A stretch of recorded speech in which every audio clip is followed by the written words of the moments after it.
संस्कृत गुरुजी Odisha YouTube channel को समस्त को सुस्वागत। मुझे समस्त को कहीदेवाई चाहे वर्तमान सुधा जदि आम चैनल टी को कहीं सब्सक्राइब करना प्रथमे चैनल टी को सब्सक्राइब करनी एवं आम जो नुआ नुआ पाठ गुड़ी को वर्तमान छाड़िया चाहूँ से गुड़िक छाड़ा मात्रे आपण संगे संगे नोटिफिकेशन पाई परिबे एवं पाठटी को सहजरे देखि परिबे। तेबे आज डेरी करिबा नहीं, बहु प्रतीक्षित पद्य सीतायाः वनगमनम आज आम आरंभ करिया पई जाउछु। ये जो सीताया वनगमनम ये कोठु आसीछि, काहे कि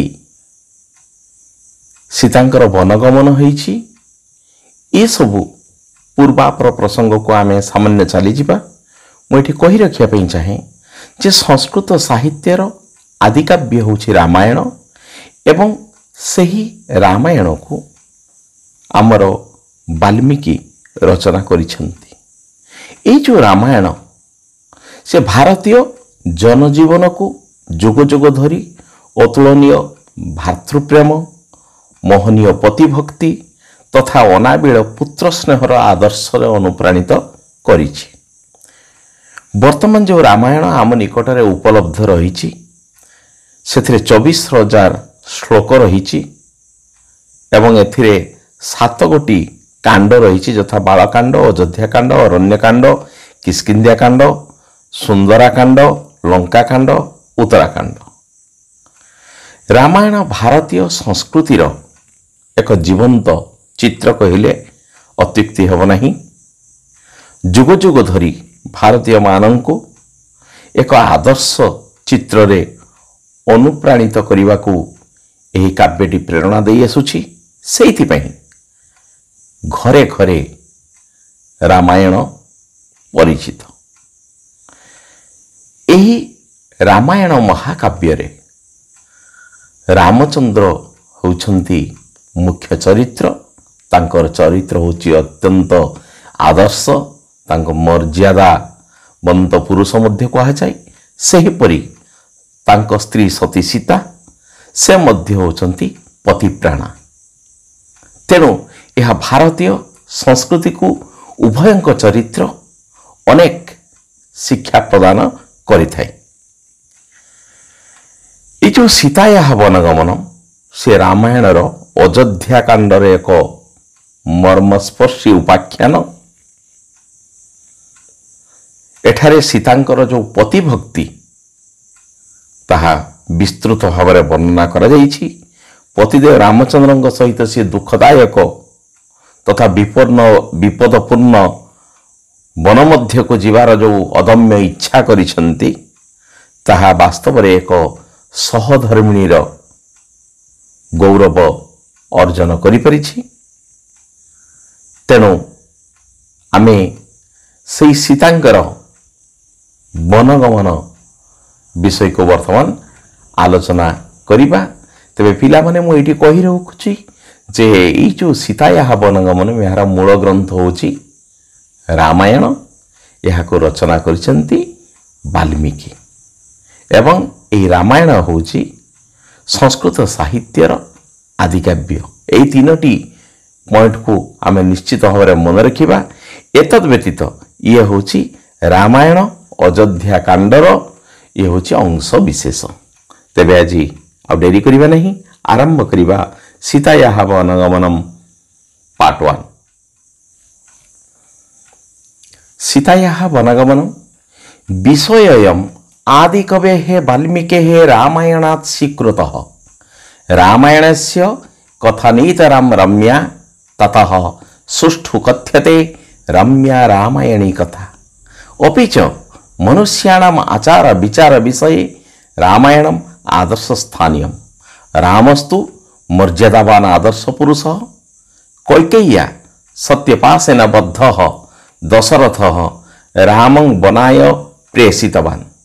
सीतापि पत्या सह वनं गन्तुम् ऐच्छत् गतवती च।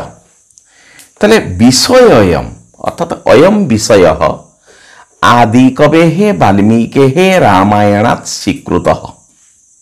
एही विषयटी आदि कवि वाल्मीकिंकर विरचित रामायणरू ग्रहण करा जाइछि। स्वीकृत माने कौन? ग्रहण करा जाइछि।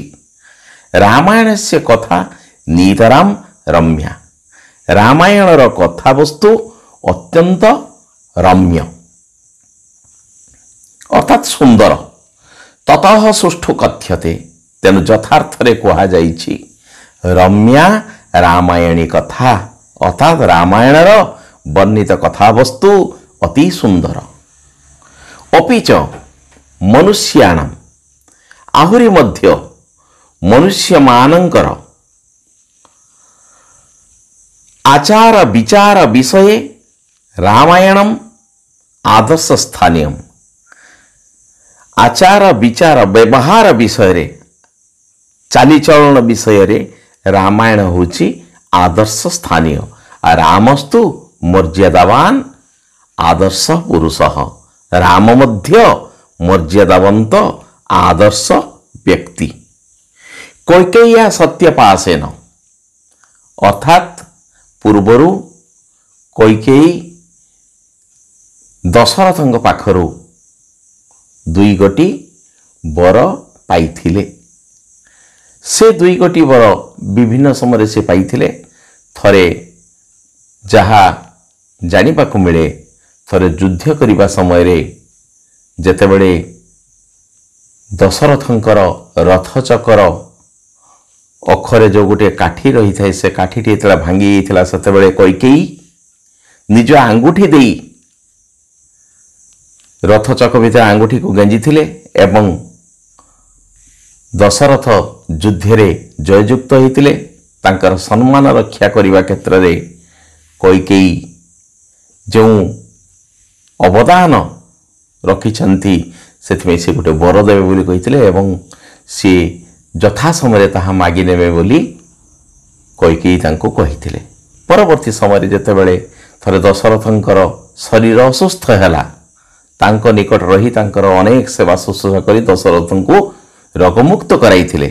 सेथिरे से प्रीत होई दशरथंको पुनर्बार एक वर देबे बोली प्रतिज्ञा करिथिले एवं सेतेबेले मध्य कैकेयी यथा समय से वर मागिने बोली कहिथिले।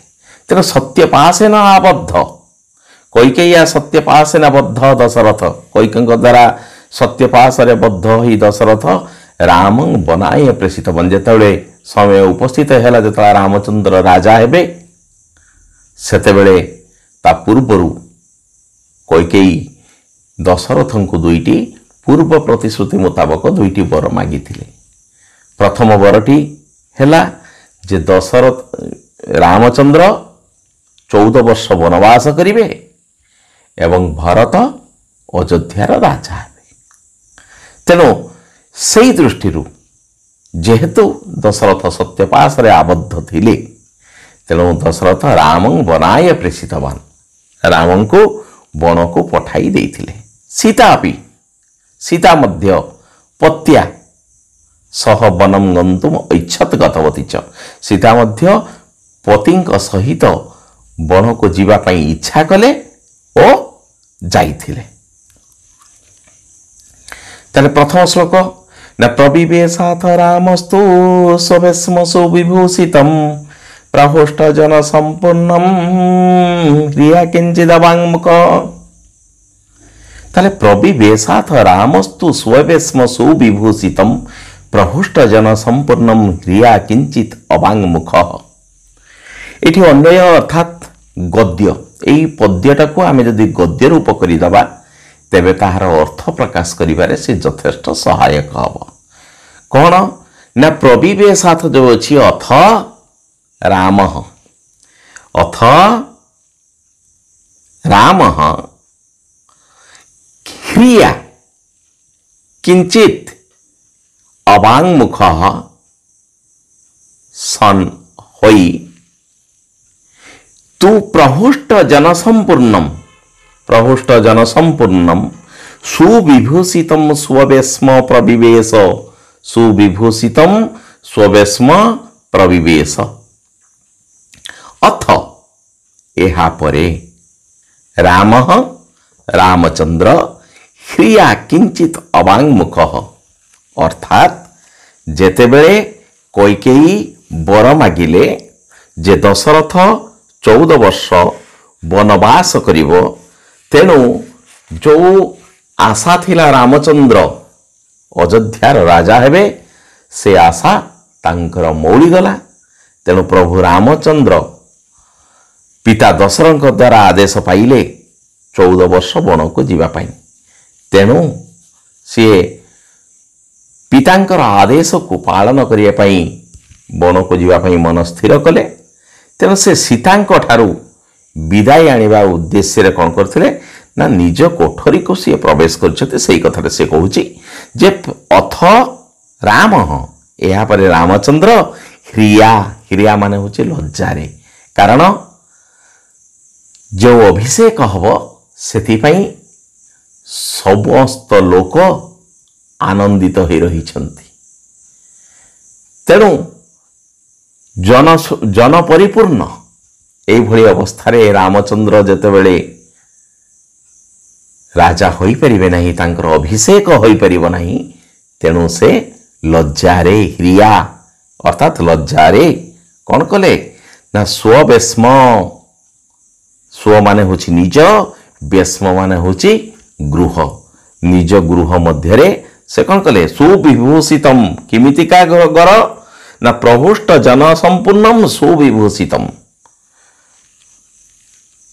आत्मीय स्वजन तथा अन्यान्य लोक आनंद विभोर हो रही अवस्था एवं चतुर्दिग राजप्रसादर चतुर्दिग को सुसज्जित करा जाइएछि। तेणु सुसज्जित होइथिबा निज कोठरी मध्य को से प्रवेश कले अर्थात आनंदित अर्थात प्रभु रामचंद्र पिता दशरथ पाखरु वनवास जीवाई आदेश पाई सीतांक ठारू विदाय आनिबा उद्देश्य सुसज्जित होइथिबा निजर गृह मध्य को से प्रवेश कले। लज्जा हेतु से निजर मुंड को तलकू कर दिथिले कारण जी राजा होइथांते सी आज वनवास करने को जाउछंती।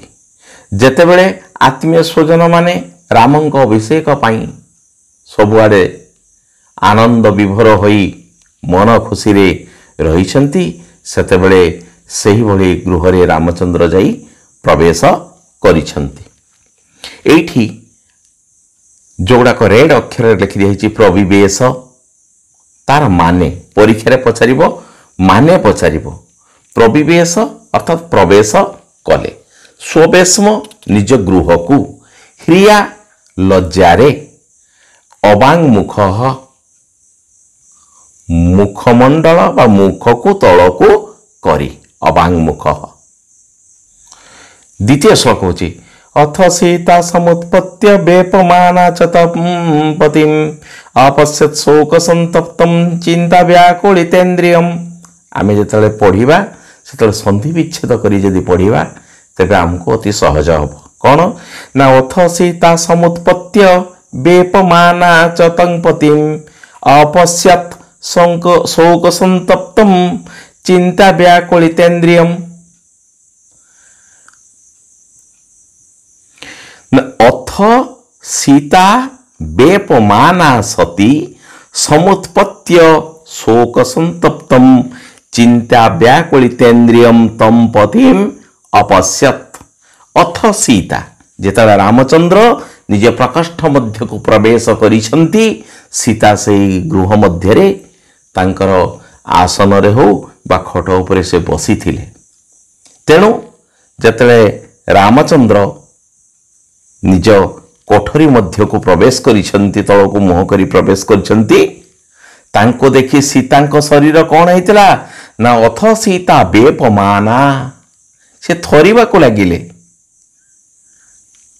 तेणु रामचंद्र जेतले मुंड तल को करी निजर कोठरी मध्य को प्रवेश करुछंती सेतेबेले सीतांक शरीर कंपी उठिला आउ समुत्पत्य अर्थात बसिबा स्थान रो उठी पड़ी शोक संतप्तम चिंता व्याकुलितेन्द्रियम। शोक संतप्तम शोकरे अत्यंत अधीर हो पड़िथिबा बा अत्यंत व्याकुल होइथिबा आउ कोन ना चिंता रे व्याकुल शरीर होइथिबा चिंता व्याकुलितेन्द्रियम जहांकर इंद्रिय गुड़िक चिंतार व्याकुलित हो पड़ी से भलिया रामचंद्र को तम पतिम अपश्यत से पति को से स्वामी को तांकर पति को सी देखिले ताले तल को मुह करी रामचंद्र निज घर को प्रवेश करुथिबार देखी सीता आसन रे बसिथिबा स्थान से उठी पड़िले एवं सेतेबेले तांकर शरीर थरिबा को लागिला। राम अत्यंत व्याकुल और चिंताकुल थिबार सीता भल भाव देखिले जे मो स्वामी अत्यंत व्याकुलित हो पड़िछंती दुखरे भांगी पड़िछंती ए भलिया पति को सीता देखिथिले। ताले एठी अछि समुत्पत्ति समुत्पत्तिर अर्थ होची आसनरु उठी पड़ी बेपमाना बेपमानार अर्थ होची कंपित शरीर होई शोक संतप्तम शोकरे अत्यंत अधीर हो पड़िथिबा एगुड़ाक ओडिया अर्थ हमको परीक्षा पचारि पारे। तापर 3 नंबर श्लोक को जीवा तांग दृष्ट्वा स हि धर्मात्मा न ससाक मनोगतम तं शोकम राघवः सोढुम तत विव्रततां गतः। ताले तांग दृष्ट्वा स हि धर्मात्मा न ससाक मनोगतम तं शोकम राघवः सोढुम तत विव्रततां गतः। ताले सधर्मात्मा रामचंद्र सधर्मात्मा राघवः रघुवंश रे जात होइथिबा हेतु रामचंद्रंकर अन्य नाम होची राघव। तेणु से कहते ना सधर्मात्मा राघव हि तांग दृष्ट्वा ताम सीताम दृष्ट्वा मनोगतम तम शोकम सौढ़म न ससाक। जेतेबेले रामचंद्र प्राणप्रिया सीता को देखिछंती से आहुरी व्याकुल होई पड़िछंती मन तांकर अस्थिर होई उठिछि। तेणु मनोगतम अर्थात मनरे आसीथिबा दुख को निज प्रिय व्यक्ति निकट में प्रकाश कले कौन हुए ना दुख अत्यंत अनेक परिमाण में दुख लाघव होता है। तेणु रामचंद्र देखिछंती निजर स्त्री जेहेतु रही पाखरे तेणु तांका मनरे जो दुख गुड़िक सबू सृष्टि होइतिला से दुख गुड़िक से कौन करिया ना तत्पर हो पड़िछंती तांकू आउ से सहिबा पई से दुख को से सहिबा पई आउ समर्थ होई पारि नाहंती। फलरे से न ससाक शोकम सोढ़ुम न ससाक सोढ़ुम माने सहिबा पई तंग शोकम सोढ़ुम से दुख को सहिबा पई न ससाक से आउ समर्थ हेले नाही ततः विव्रतताम गतः। तेणु से तांको निजर समस्त दुख कथा गुड़ी को वर्णना करने को आरंभ कले। ताहले सधर्मात्मा राघव से धर्मात्मा राघव रामचंद्र ताम दृष्ट्वा पतिप्राणा निजर पत्नी सीता को देखी मनोगतम तम शोकम निज मनरे रही से दुख को से कौन कले ना सहिबा को आउ समर्थ हेले नहीं ततः विव्रतताम गतः। तेणु ताहा वर्णना करिगले कारण ना मनर दुख को जदि अति निज लोक ठारे प्रकाश करा जाए अनेक मात्रा रे से दुख लाघव होइथाय। तेणु रामचंद्र भगवान होइथिले मध्य ए जो राज्याभिषेक वंचित हेले से दुख तांको अत्यंत मर्माहत करिथिला। तेणु सीए से दुख को स्त्री सीता सम्मुख रे वर्णना करिछंती। एठी न ससाक समर्थ हेले नाही मनोगतम मनरे थिबा शोकम दुख को सोढ़ुम सहिबाकु सहिबा पाई विब्रुतताम गताः कहिबाकु आरंभ कले। यही शब्द गुड़िकर अर्थ परीक्षा पड़ी पारे। तापरे आमे चतुर्थ श्लोक को जीवा। विवर्ण बदनं दृष्ट्वा तं प्रखिन्नमर्षणम् आह दुःखाभिसन्तप्ता किमिदानीमिदं प्रभो। विवर्ण बदनं दृष्ट्वा तं प्रखिन्नम अमर्षणम् आह दुःखाभिसन्तप्ता किम इदानीम इदं प्रभु। ताले विवर्ण बदनम प्रखिन्नम अमर्षणम तम दृष्ट्वा किमितिका रामचंद्र को से देखिछंती। एगुड़ी कहूँ रामचंद्र सब विशेषण ना विवर्ण बदनम। रामचंद्र जो कोठरी भितर को आछंती से सुसज्जित हो जाइथिले अभिषेक हब, किंतु जेतेबेले तांको बापा 14 वर्ष वनवास करने पे आदेश देइछंती से मन दुखरे जो निज कोठरी मध्य को फेरी आसीचंती से मुखमंडल मलिन पड़ी विवर्ण बदनम। आउ कौन ना प्रखिन्नम अर्थात अत्यंत दुखित अत्यंत दुख। आउ अमर्षणम माने सहिबाक असमर्थ। जो दुख तांको मन भितर सृष्टि होईची से ताहाको सहिबाको से असमर्थ थिले। एई दृष्टिरू तांकर मुखमंडलटी मलिन पड़ी जाइथिला। तेणु राम सीता जानी थिले जे मोर स्वामी राति पाहिले राजा हेबे। सी जेहेतु राजा हेबे परोक्षरे सीता मध्य राणी हेबे। किंतु सीता हठात अत्यंत दुखरे मुखमंडल मलिन पड़ी जाइथिबा तथा असहिष्णु देखा जाउथिबा निजर पतिदेव रामचंद्र को सी देखिले। यह देखी कौन हैला नाह दुःखाभिसंतप्ता। हे प्रभु न दुःखाभिसंतप्ता सीता हो दुखरे अभिसंतप्त होई बा दुखरे भांगी पड़ी दुखरे म्रियमाण होई प्रभु सीता हो। सीता कहिले हे प्रभु इदानीम इदम किम।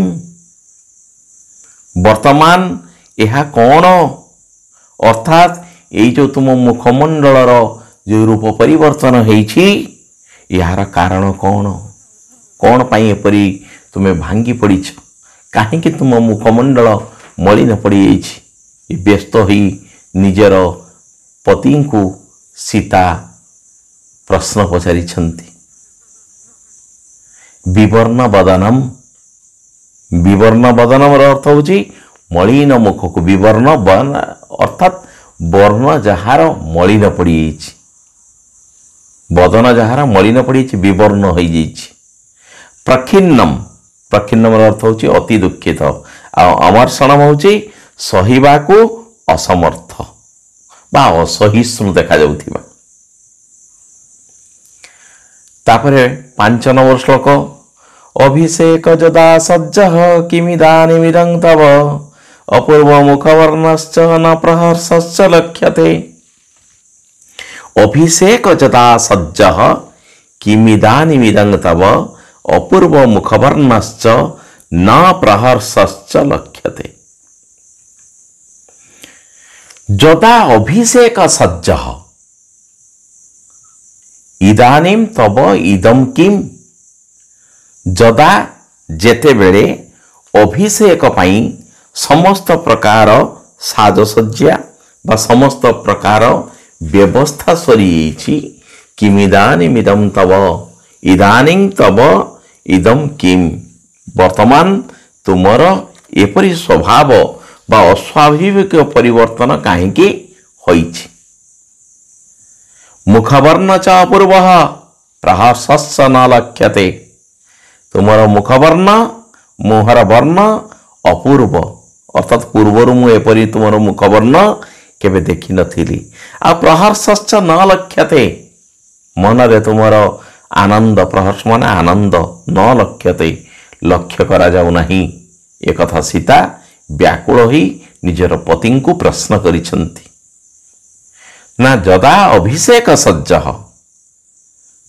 सीता प्रभु रामचंद्र कहले हे प्रभु जेतले आपणकर अभिषेक उत्सव पाई समस्त प्रकार साजसज्जा समापन होईछि समग्र अयोध्यावासी आनंद मुखर होई पड़िछंती। ए आनंद समय आपणकर मुखमंडल एपरि काहेकि विवर्ण होई पड़िछि आपणकर ए अस्वाभाविक परिवर्तन काहेकि होईछि आपणक मुखमंडल रे आनंद परिवर्ते विषादर चिन्ह काहेकि मुखमंडल मलिन पड़िबार कारण कौन आपणकर दुखर कारण कौन एही भली अत्यंत व्याकुल होई पति प्राण सीता निजर मन कथा प्रकाश करिबा पई निज पति पाखरे आकुल निवेदन करिसेंती अर्थात से व्यग्र होई पड़िसेंती यार कारण जानिया पई अत्यंत व्याकुल होई पड़िसेंती। सज्जः सज्जर अर्थ होची प्रस्तुत आ प्रहर्ष प्रहर्ष होची आनंद। एई भलिया सीता एतिकी प्रश्न पचारिले इतीव विलपन्ति मितं प्रवाच रघुनंदनः सीते तत्र भवंस्तातः प्रव्राजयति मांगवरम्। इतीव विलपन्ति तां प्रवाच रघुनंदनः सीते तत्र भवान्तातः प्रव्राजयति मांगवरम्। तेणु जिते बारंबार व्याकुल होई निजर पत्नी विभिन्न यार कारण सब जानिया पई व्यग्र होई पड़िछंती सेतेबेले इतीव विलपन्ति ताम एहीपरि विलाप करुथिबा बारंबार प्रश्न करुथिबा विलाप करी व्यस्त होई पड़ुथिबा ताम सीताम रघुनंदन प्रवाच ताम सीताम रघुनंदन रामचंद्र प्रवाच कहिले कहले हे सीते संबोधन चिन्ह अछि तत्र भवान तातः मांगवनं प्रव्रजयति जो कारण हेतु जे रामचंद्र को आदेश मिलिला पिता आदेश देले जे 14 वर्ष वनवास जीवा पई ए पितृ सत्य पालन करिया पई जतले से मनस्थ कर निज कोठरी मध्य को आछंती जतले बारंबार सीता तांको प्रश्न पचारि छंती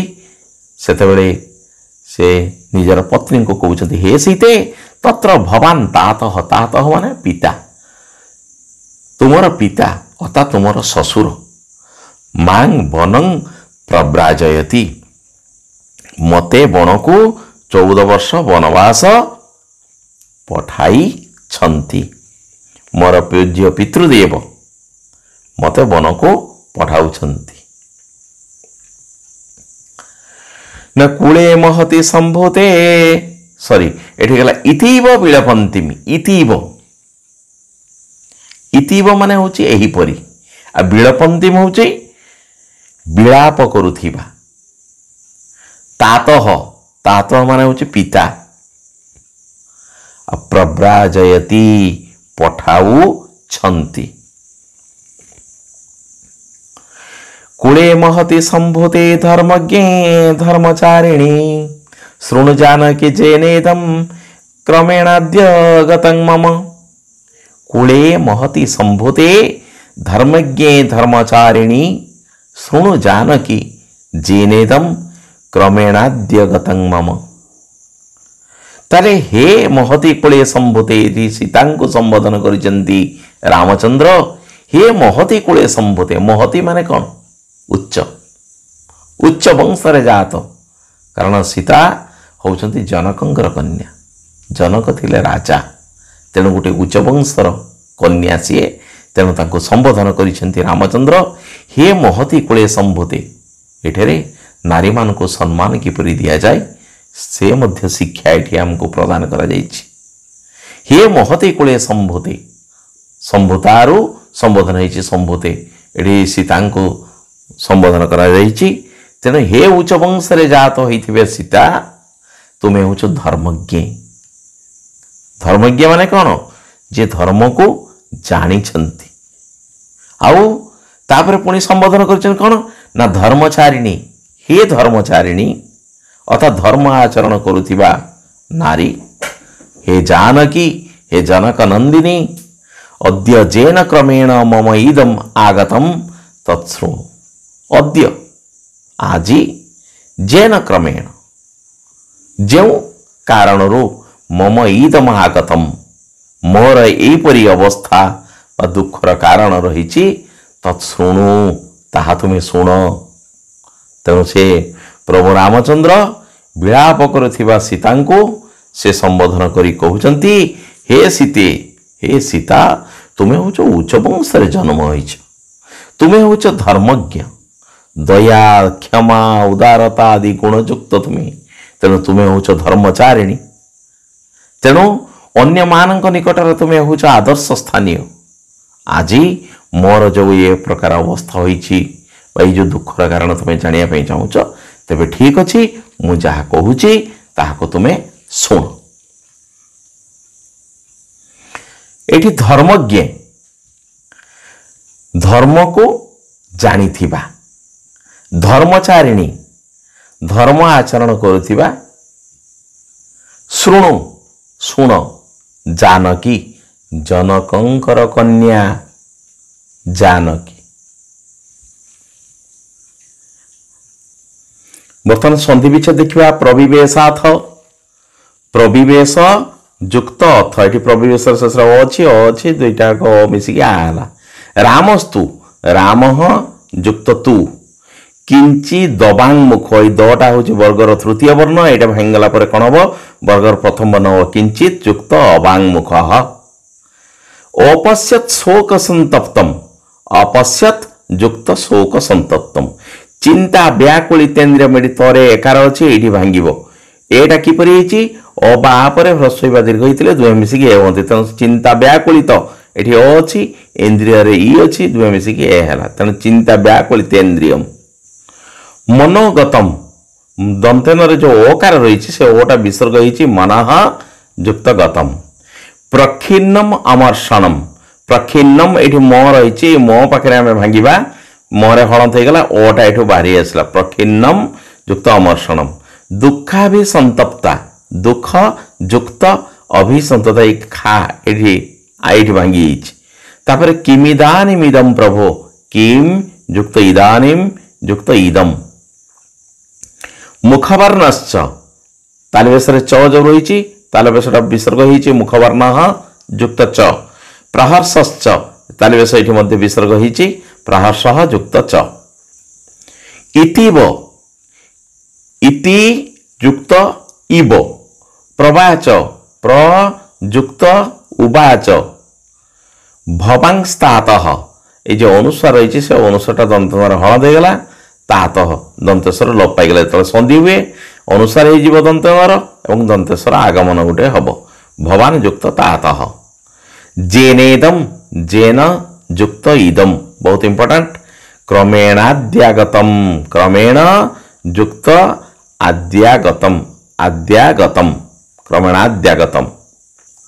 बर्तमान समास देखा कौगुड़ाक रही समास आम आगे आलोचना कर सारी ये उदाहरण रही प्रहुष्ट जन संपूर्णम प्रहुष्ट जनैहि आनंदित लोक रही आनंदित होगी तेणु प्रहुष्ट जनैहि संपूर्ण कारण जड़े नथिले अनेक लोक थे प्रहुष्ट जनैहि संपूर्णम तेणु ये पूर्वपद तृतीय विभक्ति होती परपद प्रथमा विभक्ति रही तेणु ये जगह हूँ तत्पुरुष समास ताको तृतीय तत्पुरुष कहुए सेपरी अबांग मुख अबाक मुखम जस्य स ये बहुब्री समास अबाक मुख मुख तल को होती जार से ये कहला बेलू क्या बुझे ना रामचंद्र बुझे ये कहला तल ये कहला मुह किंतु जो समस्त पदटी अर्थ प्रकाश कर रामचंद्र बुझे तेणु अन्यार्थ बहुब्री से अर्थ में तेणु ये बहुब्री समास आ गए हूँ कौन व्यासवाक्य जत शब्दर जो ये जदि रही तेज जस्य स जदि रही आम जागलु यहाँ बहुब्री समास होपर शोक संतप्तम शोक द्वारा संतप्त ये द्वितीय विभक्ति बहुवचन अच्छी द्वितीय व्यक्ति एक वचन अच्छी काटिदेला शोक संतप्त शोकेन संतप्त शोक द्वारा संतप्त बसईदेलु तम तेणु पूर्वपद तृतीय व्यक्ति परपद प्रथम व्यक्ति तेणु ये तत्पुरुष समास तृतीय तत्पुरुष चिंता व्याकुलितेन्द्रियम चिंता व्याकुलितानि इंद्रियाणि जस्य सैठी रामचंद्र को बुझाऊँ चिंता व्याकुलितेन्द्रियम तेणु चिंता व्याकुलितानि इंद्रियाणि जार इंद्रिय गुड़िक जार से धर्मात्मा धर्मे आत्मा जस्य स धर्मात्मा रामचंद्र को बुझाऊँ ये धर्म आत्मा जार से धर्मात्मा बहुब्रीहि समास मनोगतम मनः गतम द्वितीय तत्पुरुष आम उदाहरण एगुड़ाक देचु ये जो गुड़ाक आलोचना होती प्रायतः समस्त से एग्जांपल गुड़ाक आम देचु विवर्ण बदनम विवर्णम बदनम जस्य स रामचंद्र विवर्ण बदन तेणु से कौच रामचंद्र को ये बुझे विवर्ण बदनम कहले तेणु जस्य स जार सेपरी दुखाभिसंतप्ता दुखेन अभिसंतप्ता दुखरे अभिसंतप्त तृतीया तत्पुरुष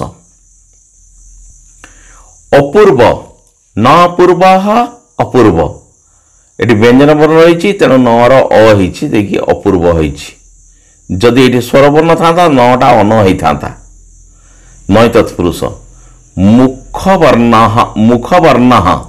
मुखस्य वर्ण षष्ठी तत्पुरुष रघुनंदन रघुंकर नंदन ओडिया रे अर्थ यदि आम प्रकाश करें रघुंकर रघु ह्रस्वकारांत शब्द शिशु शब्द परी शिशु शब्दर षष्ठी व्यक्ति एक वचन होती शिशोह रघुरु रघोह रघोह नंदन तेणु रघुटा षष्ठी व्यक्ति नंदन प्रथम व्यक्ति तेणु षष्ठी तत्पुरुष धर्मज्ञ ये सीता कथा कहूँ धर्म जानाति जा जी धर्म को जानी यह उपपद तत्पुरुष जत शब्दर जदि प्रथम व्यक्ति रही आम बहुब्रीहि समास कौन देखुचे से जस्य स जे शांते इत्यादि रोचे षष्ठी मैंने द्वितीय ठार सप्तमी पर्यंत जत शब्दर व्यवहार अच्छी बहुब्रीहि समास किंतु उपपद तत्पुरुष कौन रोचे केवल जत शब्दर प्रथम व्यक्तिर व्यवहार रही स्त्रीलिंग जा धर्मं जानाति जा उपपद तत्पुरुष धर्मं चरति जा सी हूँ धर्मचारिणी ये हूँ उपपद तत्पुरुष ये चिन्हवाई यहाँ हूँ बहुत सहायक बर्तमान प्रकृति प्रत्यय देखा संपूर्णम शेष कौन रही मुझे कही त थ द ध दंत्यन एठी कौन रही संपूर्ण रा तो दंत्यन मूर्धन रही तेणु संपूर्ण ये मूर्धन रोचे किंतु ये दंत्यन थिला तेणु संपूर युक्त त वर्ग थिले शेष त प्रत्यय हम समुत्पत्य शेष जफला रही बेले बेले कौन हुए आमेर धातुरे दुईटा लेखा मध्य उपसर्ग बसे तेणु ये सम उपसर्ग बसची उत उपसर्ग बसची सम युक्त उत युक्त पथ हूँ धातु शेष जीफला अच्छी मैंने ल्यप प्रत्यय बेपमाना बहुत इंपोर्टाट बेप बेप हूँ धातु आन आउ मान जदि अच्छी ताले सानच प्रत्यय तेणु आम सानच प्रत्यय उदाहरण देचु यटा को तेणु बेप युक्त सानच एवं स्त्रीलिंग होता तो टाप लाइक बेप माना होती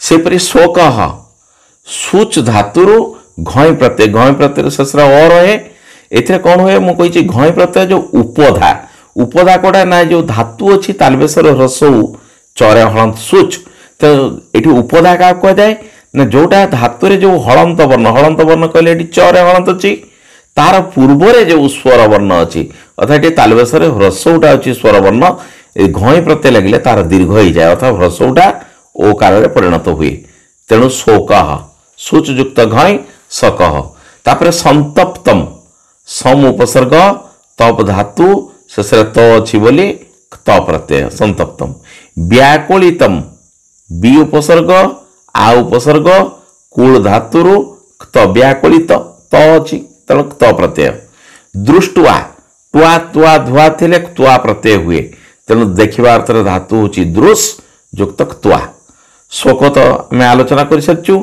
गत शेष त अच्छी जीवा अर्थ धातु हूँ गम तेणु गम युक्त त प्रखिन्न प्र उपसर्ग खिदी धातु बहुत इंपोर्टाट शेष दंतन रही बोली त प्रत्यय है क्या त वर्गर सी अमर्षणम मर्षणम मर्षणम मर्षणम धातु हूँ मृष धातु मृष युक्त शेष जदि अन थी बा अण थी ताले ल्यूट प्रत्यय हुए ल्यूट रु अन बा अण एठी मध्य ल्यूट रही मर्षणम मृष युक्त अन मर्षणम। अभिसंतप्ता अभिउपसर्ग समुपसर्ग तप धातु त प्रत्यय है अभिसंतप्त स्त्रीलिंग बोली टाप प्रत्यय बसिला टाप रो आ रहा अभिसंतप्ता। तापर अभिषेक अभिषेक होची अभि उपसर्ग सिच धातु घय प्रत्यय अभिषेक बहुत इंपोर्टेंट एटा। बिलपंती बी उपसर्ग अड़प धातु शत्रु प्रत्यय शत्रु रो अत आन रहे एवं स्त्रीलिंग हेतु एटी इप एटी हम स्त्री इप इप हो दीर्घ देखी बिलपंती रही। संभूते सम उपसर्ग भू धातु शेष तो अच्छी माने त प्रत्यय संभूते। पिला माने मो भावुछि निश्चय वीडियोटी भल लगी तेणु यहाँ लाइक करने को आदौ भूलिब नहीं। आमे चेष्टा करुचु अत्यंत उन्नत धरणर वीडियो सब नहीं आसवा एवं सहज जीवन पाठ गुड़ी को बुझीहब। तेणु यहाँ जो मैंने बर्तमान सुधा सब्सक्राइब करना से सब्सक्राइब करदे ता निकट थी बेल आइकन टी दबाई ऑल रे सिलेक्ट करदे ता निश्चित भाव में नोटिफिकेशन पाइपर एवं अन्य मानकर उपकार पई यह अधिक रु अधिक शेयर करने को आदौ भूलिबे नहीं। आमे प्रत्येक दिन वर्तमान सीताया वर्णन प्रत्येक दिन गोटे गोटे पाठ देवाई मनस्थ करूँ एवं परवर्ती समय पाठटी सरीगला आमे अनुशीलनी ठीक समय प्रस्तुत करूँ। आज एतिकी धन्यवाद।